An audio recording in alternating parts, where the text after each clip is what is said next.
A ver, paremos un segundo a pensar en esto. ¿Puede una simple idea, una sola idea, derribar un imperio? Pues sí. Y hoy vamos a ver cómo pasó exactamente eso. Cómo un movimiento intelectual no solo desafió al poder, sino que rediseñó por completo el mapa del mundo. Es que la pregunta tiene miga, ¿eh?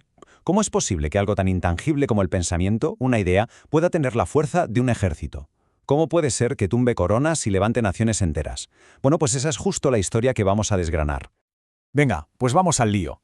Para entender todo esto, tenemos que viajar al siglo XVIII, a un movimiento que lo puso todo patas arriba, la Ilustración. Ojo, que la Ilustración no era un simple club de filósofos para tomar el té. ¿Qué va? Fue un desafío en toda regla al orden establecido. El objetivo era muy claro: coger todas las ideas de siempre sobre el poder, la religión, la sociedad y pasarlas por el filtro de la razón. Y no eran ideas sueltas, ¿eh? Eran los 4 pilares sobre los que se construyó una nueva forma de ver el mundo. La propuesta era una pasada de atrevida. Usar la razón como única guía, creer a pies juntillas en el progreso humano a través de la educación, acabar con la intolerancia y, lo más bestia de todo, luchar por algo que hoy nos parece obvio pero que entonces era una locura: la libertad y la igualdad para todos. Y que nadie piense que esto era solo teoría, ¿eh? Eran auténticos planos para construir una sociedad nueva. Fijaos en el combo. Llega Montesquieu y dice: hay que dividir el poder, que si no, la gente abusa. Luego Rousseau añade: un momento, que el poder no es del rey, es del pueblo. Y para rematar, Voltaire dice: y a ese rey, por si acaso, le ponemos un parlamento que le controle. O sea, no estaban poniendo parches, estaban tirando abajo los cimientos del poder absoluto. Claro, la pregunta es, ¿y el sistema qué hizo? ¿Cómo reaccionó ante este terremoto de ideas? Pues el absolutismo, ese poder total del rey, de repente se vio contra las cuerdas. Ante este desafío, el poder movió ficha, claro, y lo hizo de dos maneras muy diferentes. En la Europa continental se inventaron lo del despotismo ilustrado, que era una especie de vamos a cambiar cositas para que en el fondo no cambie nada. Se hacían reformas, sí, pero el poder absoluto del rey, ese no se tocaba. El famoso todo para el pueblo, pero sin el pueblo. Pero al otro lado del Canal de la Mancha, en Inglaterra, la película era completamente distinta. Es que Inglaterra ya había hecho los deberes un siglo antes. Después de un par de revoluciones, el resultado fue radical. El Parlamento se impuso al rey. Y esto no solo creó la primera monarquía parlamentaria de la historia, sino que se convirtió en la prueba viviente, en el ejemplo que todos los ilustrados del continente miraban con una mezcla de envidia y admiración. Así que tenemos dos velocidades. Mientras Inglaterra ya iba por la autopista del poder compartido, el resto de Europa intentaba hacer un equilibrio imposible. El despotismo ilustrado era una contradicción con patas. Modernizar el país, sí, pero sin tocar el poder absoluto del monarca. Era, como se suele decir, pan para hoy y hambre para mañana. Una solución que no podía durar.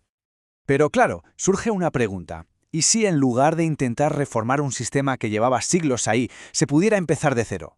Para eso, las ideas tuvieron que hacer las maletas y cruzar el charco. América, un continente sin reyes, sin una aristocracia de siglos, se convirtió en el laboratorio perfecto para poner a prueba la Ilustración. Es que las 13 colonias eran un polvorín a punto de estallar. Por un lado, venían de la tradición británica de ponerle límites al poder. Por otro, les estaban llegando de Europa las ideas más radicales sobre libertad e igualdad. Si a esa mezcla explosiva le sumas el cabreo general por los impuestos británicos, pues solo faltaba la chispa. Y la chispa prendió, vaya que sí prendió. En 1776, las colonias declaran su independencia con un texto que es pura ilustración. Después de una guerra muy dura, Gran Bretaña reconoce la derrota en 1783. Pero el momento clave, el que de verdad convierte las palabras en un sistema de gobierno, llega en 1787. Aquí es donde la cosa se pone seria. La filosofía se convierte en ley. Se sientan y redactan la primera constitución escrita de la historia. Y esto no es un documento legal cualquiera, ¿eh? Es, literalmente, un manual de instrucciones para construir un país desde cero. Y los planos que usan son las ideas de Montesquieu, Rousseau y compañía. Y ahí, en ese texto, cada uno de los grandes principios de la Ilustración encontró su sitio. La separación de poderes, para que nadie acumulara demasiado. Una república, adiós a la figura del rey.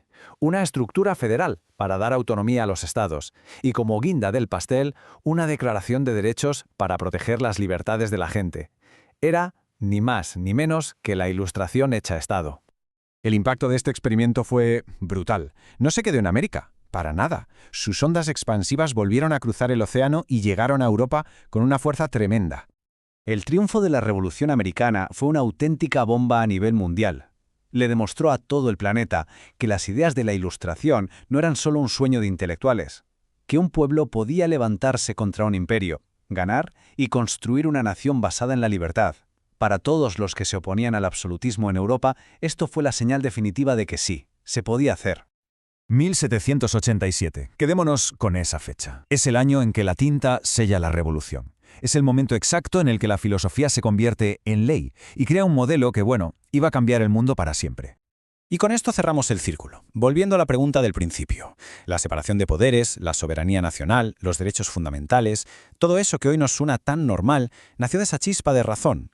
La pregunta que nos queda flotando en el aire es: ¿hasta qué punto esos principios que se forjaron hace más de 2 siglos siguen siendo de verdad la base de nuestras sociedades hoy en día?